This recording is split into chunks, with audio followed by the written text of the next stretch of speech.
지난 시간 우리는 창세기 38장을 통해 겉으로는 괜찮았지만 사실 하나님을 떠난 삶이 결국 가정과 자녀 교육에서의 실패, 그리고 인생에서의 혼란, 해결 능력의 부재와 무능, 그리고 영적 도덕적 타락으로 이어지는 유다의 인생을 우리가 확인할 수 있었습니다. 그러나 그럼에도 불구하고 하나님의 은혜와 약속으로 다시 유다를 회복시키시고 붙드시는 모습을 같이 생각해 보았습니다. 오늘은 그와 대조되어지는 요셉의 이야기를 보려고 합니다. 흥미로운 점은 유다의 이야기 또 요셉의 이야기가 똑같이 각각 38장 1절, 39장 1절에 내려가매라고 시작을 하게 됩니다. 물론 내려가는 이유는 달랐습니다. 유다는 자기가 선택해서 내려갔다면 요셉은 형들에 의해 애굽의 종으로 팔려서 내려가게 되었습니다. 똑같이 아버지의 집에서 내려갔지만 지난 시간에 살펴본 것처럼 유다는 인생의 실패, 삶의 혼란, 영적, 도덕적 타락을 경험한 반면 39장의 요셉은 정반대로 인생의 형통, 거룩함, 그리고 고난 중, 혼란 중의 질서를 경험하게 됩니다. 과연 그 차이가 뭘까? 성경 39장 2절이 이렇게 이야기해 줍니다. 여호와께서 요셉과 함께 하심으로. 이 말씀은 단지 요셉의 이야기뿐만 아니라 창세기 39장을 넘어 구약의 전반에 이르는, 그리고 이사야 선지자를 통해 예언된, 그리고 그 예언의 성취인 메시아의 탄생을 통해 구약과 신약 전체에 흐르는 관통하는 아주 중요한 메시지가 바로 여호와께서 우리와 함께 하신다라는 겁니다. 그렇다면 여호와께서 함께 하시는 삶이 구체적으로 어떤 모습으로 드러나는가, 우리가 요셉의 삶을 통해 하나하나 생각해 보겠습니다. 첫 번째로 여호와께서 함께 하시면 형통한 자가 될 수 있습니다. 자, 우리 39장 1절을 같이 한번 읽어볼까요? 창세기 39장 1절입니다. 함께 읽습니다. 시작. 요셉이 이끌려 애굽에 내려가매 바로의 신하 시므리장 애굽 사람 보디발이 그를 그리로 데려가 이스마엘 사람의 손에서 요셉을 사니라. 아멘. 요셉은 지금 그의 신분이 종입니다. 노예가 되었어요. 그것도 억울하게 형제들의 미움에 의해 애굽으로 팔려갔습니다. 낯선 땅, 아무도 의지할 수 없는 상황, 모든 것이 불안하고 두려움 속에 있었고, 어쩌면 형제들에 의해 팔렸다는 것 때문에 분노와 절망, 그리고 깊은 낙담이 그의 마음에 붙잡고 있었을 것입니다. 인간적으로 보면 이런 상황에서 형통이라는 말은 전혀 어울리지 않습니다. 그런데 성경은 바로 그 상황에서 요셉을 형통한 자라고 이야기를 합니다.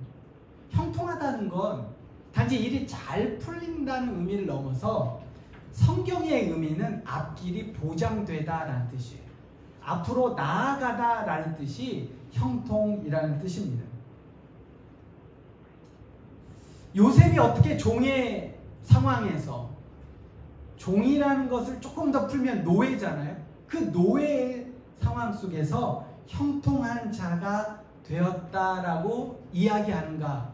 그 유일한 단 한 가지는 여호와께서 요셉과 함께 하심으로입니다. 오늘 우리는 주변을 돌아보면 캠퍼스에서 졸업을 앞둔 학생들, 취업을 준비하는 사람들, 특별히 시험을 준비하는 사람들, 그것도 1년이 아니라 2년, 3년, 4년씩 준비하는 사람들을 돌아보고, 또 가정과 직장에서 앞날이 정해져 있지 않은 경우를 돌아볼 때, 특별히 경제적으로 여러 가지 힘들고 취업시장이 위축되어져 있는 내가 현실 속에서 할 수 없는 일을 맞닥뜨렸을 때 어쩌면 요셉처럼 억울하고 답답할 때가 있을 겁니다. 오늘 우리 교회에서 여러분들 각자에게 물어보면, 여러분 내 자신 형통한 사람이라고 생각하세요? 내 앞날이 보장된 사람이라고 생각하세요? 쉽지 않습니다. 어쩌면 내 앞길이 보장되어졌다, 형통하다라고 생각하는 사람이 없을 수도 있습니다. 왜냐하면 우리는 형통이 내가 무언가를 이루었느냐, 얼마나 내 뜻대로 내 바램대로 되어 있느냐에 달렸다라고 생각하기 때문에 그렇습니다. 형통하다, 앞길이 보장됐다 이러면 그래도 시험에 합격해야, 뭔가 내가 바라는 대로 이루어져야, 원하는 직장에 들어가야, 어느 정도 안정된 자리에 올라가야만 그제서야 비로소 내가 형통하다, 내 앞길이 그래도 보장되었다라고 생각합니다. 그러나 성경은 말합니다. 형통은 내가 무언가를 이루었느냐가 아니라 누가 나와 함께 하느냐에 달려있다라는 겁니다. 성경은 요셉은 비록 노예였지만 형통한 자라고 말합니다. 왜냐하면 여호와께서 그와 함께 하셨기 때문입니다.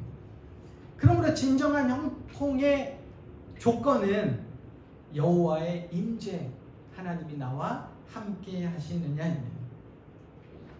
우리는 하나님께서 나와 함께 하시는가, 하나님께서 내 삶을 붙들고 계시는가, 하나님의 뜻 안에서 내가 인도되어져 가는가, 이것이 진정한 형통이라는 겁니다. 두 번째로, 여호와께서 함께 하시면 우리는 거룩한 삶을 살 수 있습니다.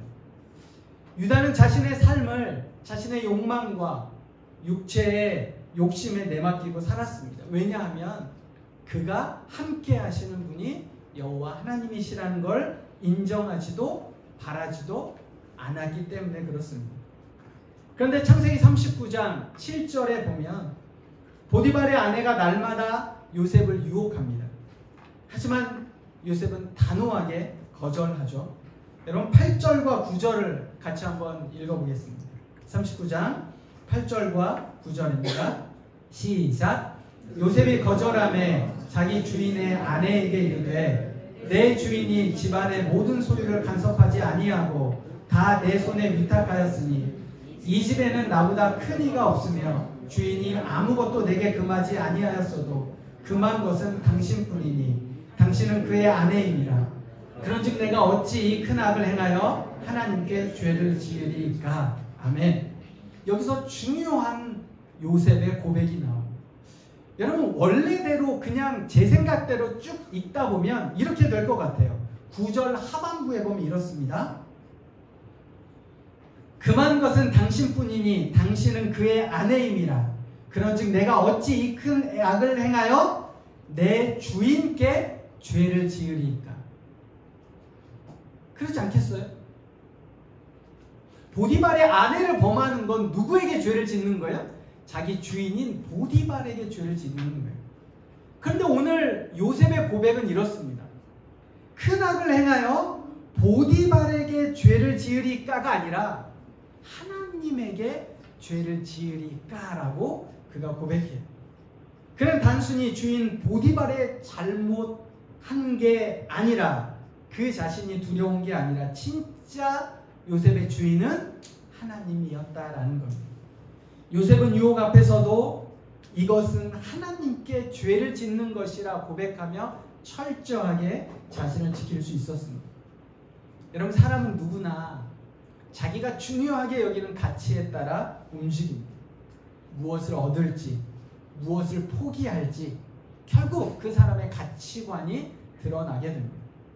요셉은 눈앞에 쾌락보다 더 크고 중요한 가치, 소중한 가치가 있었는데 그게 바로 다름 아닌 하나님과의 관계, 하나님과의 친밀함, 하나님과의 사귐, 즉 거룩함이었습니다. 오늘 시대를 살아가는 우리 모두에게 성경은 동일하게 우리에게 묻습니다. 당신의 가치관은 무엇일까? 무엇을 중요하게 생각할까? 무엇을 선택할 건가? 그래서 우리가 오늘 찬양했잖아요. 나의 유일한 고백의 대상은 오직 아름다운 당신뿐입니다. 내 삶의 유일한 고백의 대상은 누구예요? 하나님 한 분뿐이다 라고 우리가, 여러분 다 찬양하셨죠? 저만 찬양한 거 아니죠? 다 우리가 그렇게 고백했습니다. 요셉은 눈에 보이는 보디발이 아니라 보이지 않는 하나님 앞에 서 있었습니다. 하나님이 우리와 함께 하시면 무엇이 중요한 가치인지를 알게 됩니다. 오늘 혜림이가 사실 잘 써왔거든요. 저에게는 잘 써서 보냈어요. 그런데 본인이 그 쓴 것보다 더 잘 나누어 줬는데, 사실 그 잠깐의 고백도 그렇지만 우리가 결혼 생활을 하다 보면 중요하지 않은 것 가지고 싸워요. 네. 중요한 것 가지고는 안 싸우더라고요. 중요하지 않은 것 가지고 싸웁니다. 이번 주도 저도 이제 아내랑 같이 이야기하면서 서로 무슨 다짐을 했냐, 이런 다짐을 했습니다. 중요하지 않은 것 가지고 서로 이기려고 하지 말자. 네. 문제는 서로 이기려고 하는데 문제가 있어요. 근데 생각해보면 그게 별로 중요하지 않은 거예요. 그러니까 중요하지 않은 것 가지고 씨름하고 싸우는 모습이 우리의 모습이에요. 정말 중요한 건 뭐냐? 하나님이 소중하게 여기시는 거예요. 하나님이 중요하다라고 여기시는 그 가치, 이걸 가지고 우리가 씨름해야 된다는 겁니다. 지난주 저희에게 함께 다툼을 하고 나서 저희 집에 온 친구들이 있었습니다. 한참을 이야기하고 난 다음에 이렇게 얘기하더라고요.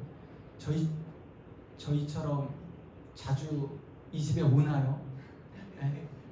근데 그 친구들도 마찬가지예요. 별로 중요하지 않은 것 가지고 사실은 그 자존심 때문에 싸우고 그 갈등 속에 서로 해결을 못해서 찾아온 것.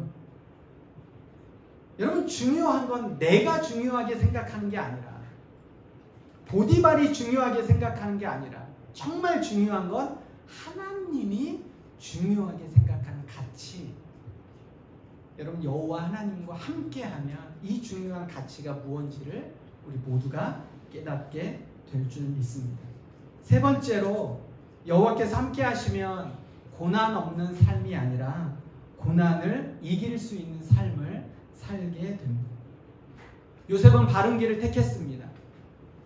유다와 다르게 보디발의 아내의 유혹을 신앙으로, 믿음으로 뿌리쳤습니다. 신앙을 선택했죠. 그럼 어떻게 돼야 돼요? 그 세상의 유혹에 신앙으로 붙잡고 선택했다고요. 그러면 잘 돼야 됩니다. 맞죠? 내가 하나님이 기뻐하시는 삶을 선택했고 하나님이 원하시는 삶을 택했어요. 그러면 잘 돼야 됩니다. 그런데 요셉은 감옥에 들어가게 됩니다. 억울한 누명을 쓰게 되죠. 그 억울한 누명을 쓰고 감옥에 들어가는 순간 지금까지 지켜왔던 모든 신앙의 노력들이 한순간에 무너지는 것 같았을 겁니다. 신앙을 지켰기에 당하는 고난, 어쩌면 그것이 몇 배나 더 억울했을 수 있습니다. 그러나 성경은 거기에 끝나지 않습니다. 39장 21절입니다. 창세기 39장 21절, 여호와께서 요셉과 함께 하시고 그에게 인자를 더하사 간수장에게 은혜를 받게 하시고. 여호와께서 여전히 옥에서도 요셉과 함께 하신다라는 사실을 말씀해 주셨습니다. 시간이 지나서 생각해 보니 그 감옥은 단순한 감옥이 아니었습니다. 20절에 보니까 그곳은 왕의 제수를 가두는 곳이었습니다. 이곳은 요셉에게 훗날 애굽을 다스리는, 그리고 애굽을 경영하게 되는 귀한 훈련의 장소였습니다. 이제까지 요셉은 한 가정의 사무만을, 한 사람의 소유만을 관리하던 사람이었습니다. 그런데 요셉이 감옥에 갇힘으로 인해 한 가정을 넘어 한 국가를 경영할 수 있는, 그리고 그런 사람들과의 만남, 그런 사람들과의 사귐, 그리고 그 훈련의 시작점이 그 감옥이었다는 사실입니다. 시간이 지나 그곳에 술 맡은 관원장, 떡 굽는 관원장이 수감이 됩니다. 그들은 단순히 술과 떡을 굽는 사람이 아니라 왕의 생명을 맡은 사람들이었습니다. 오늘날로 이야기하면 비서실의 최측근들이었죠.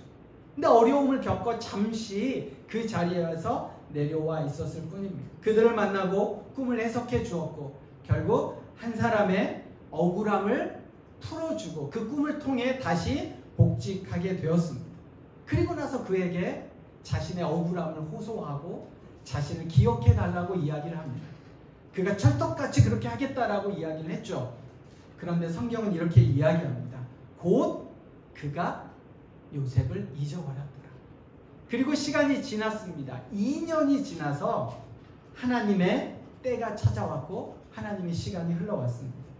바로가 꿈을 꾸었고 그 꿈을 해석해 주기 위해 요셉을 찾게 된 겁니다.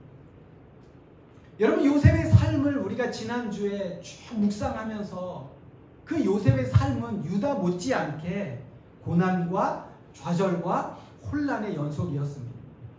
그러나 성경이 반복해서 우리에게 중요한 것을 이야기해 줍니다. 그가 고난 속에서 괴로움에도 불구하고 묵묵하게 신앙의 길을 걸어갈 수 있었던 건 여호와 하나님이 그와 함께 하셨기 때문이라는 겁니다. 여호와께서 나와 함께 하신다. 나를 최선으로 인도하신다. 우리가 잘 알고 있는 내용입니다. 그런데 그게 현실 속에서 부닥쳐지면 쉽지 않은 것, 이것이 또한 우리 앞에 놓여 있는 상황입니다. 지난주부터 38장, 39장을 쭉 연이어 묵상하면서 설교를 준비하는 제 자신을 또 돌아보게 됩니다. 여러분, 벌써 창세기를 5개월째 저희가 같이 묵상하고 설교하고 있거든요.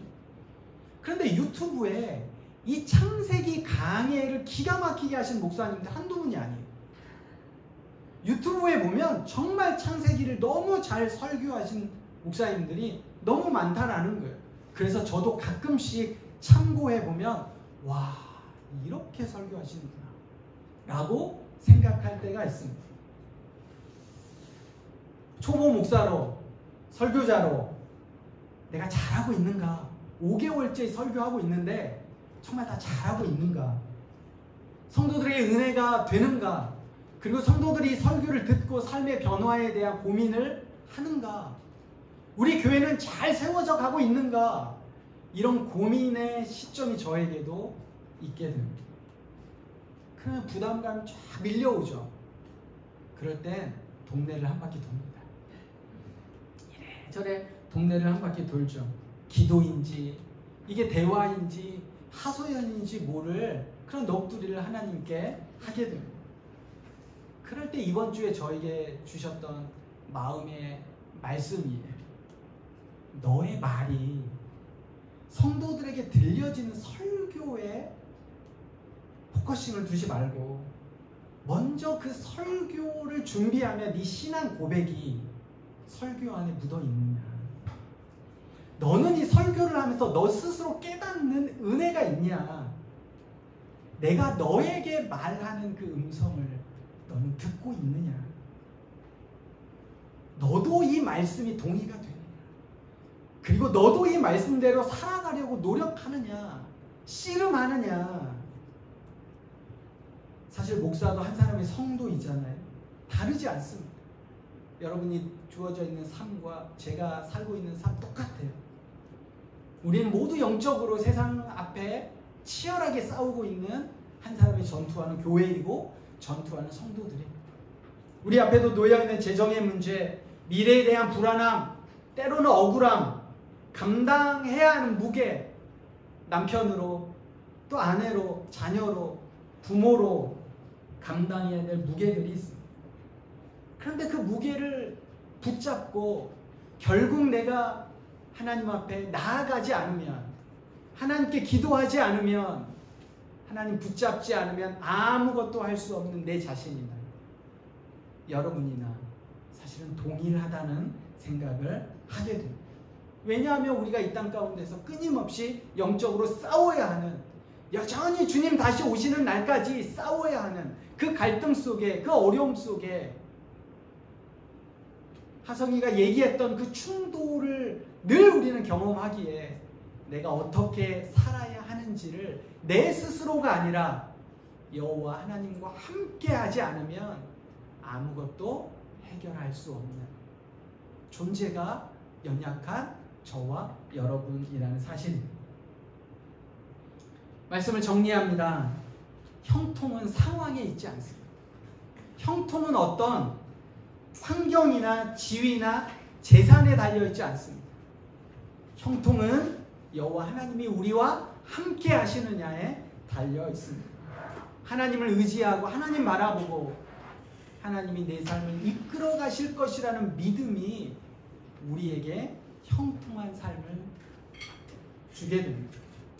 그러므로 또 그 하나님과 함께 하실 때 우리에게 무엇이 중요한 가치인지를 깨닫게 됩니다. 내가 중요하게 여기는 가치가 아니라 하나님이 중요하게 여기는 가치가 무엇인가? 내가 소중하게 바라보는 가치가 아니라 하나님이 소중하게 바라보시는 가치가 무언가? 그 가치를 찾을 때 우리는 그 가치를 거룩하다라고 이야기를 합니다. 왜냐하면 거룩은 구별됨이기 때문에 그래요. 세상 사람들이 바라는 가치 나도 똑같이 바라고 원하면 그건 구별됨이 아니에요. 세상 사람들이 원하는 가치, 세상 사람들이 중요하게 붙잡는 것, 그 자존심, 그게 아니라 내려놓고 골방에 갔다가 기도하고 미안하다라고 먼저 말할 수 있는 것, 이게 하나님 여호와가 나와 함께 하실 때만 고백할 수 있는 가치라는 겁니다. 그 가치, 그게 있으면 우리가 고난을 회피하지 않습니다. 왜? 그 고난 속에 훈련되어지는 나를 발견하기 때문에 그렇습니다. 그 어려움 속에 한 번에 하나님이 자녀를 주셨으면 그 기쁨을 몰랐을 텐데 몇 번의 유산 과정 속에서 그 아이를 주셨을 때 그게 얼마나 귀하고 소중한 것인지를 깨달을 수 있는 게 바로 고난을 통해 겪는, 고난을 통해 하나님이 우리에게 주신 광야가 훈련이고 학교라는 사실입니다. 가끔 이런 생각을 합니다. 굳이 고난을, 굳이 어려움을, 그럴 때 답은 굳이 하나님이 그렇게 인도해 가신다는 사실입니다. 이제 또 다시 시작된 한 주의 시간, 다시 묵상되어지는 창세기의 그 묵상, 이 과정 속에 하나님과 동행하고 하나님이 나와 함께 하심을 깨닫고 깊은 하나님과 교제를 통해 요셉에게 주셨던 형통함을 경험하고 어떤 상황 속에서도 그 형통함의 귀한 가치, 하나님이 우리와 함께 하시는 귀한 가치 놓지 않고, 그래서 어려운 삶을 그 고난 속에서도 하나님 의지하는 사랑하는 하늘나라의 모든 성도님들이 되시기를 주님의 이름으로 부탁드립니다. 이 시간 함께 찬양합니다.